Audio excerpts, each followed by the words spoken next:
We're here to talk a little bit about your book, Thriving on Overload. Tell us what inspired you to write this book. I have always been an infophile, a lover of information. And I think many of us are, and it's a useful attribute in a world which is awash with information. So I've always read extensively, always looked for the latest news.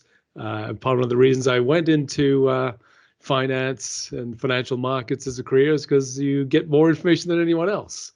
And this is what I recognized that when I was working in these worlds is that these are skills, and ones which are not taught, but one which people just work out for themselves.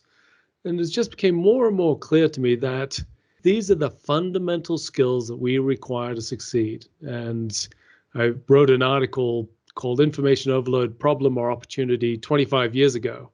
And I think it's safe to say we have more information today than we did then. We're more overloaded, but still the same principles apply, where as we get more information, there are those practices and principles which can help us not just to not feel overwhelmed, but to feel enabled, but to also to be better at making decisions, at seeing opportunities, at being able to weave our life through a world which is fundamentally one of information.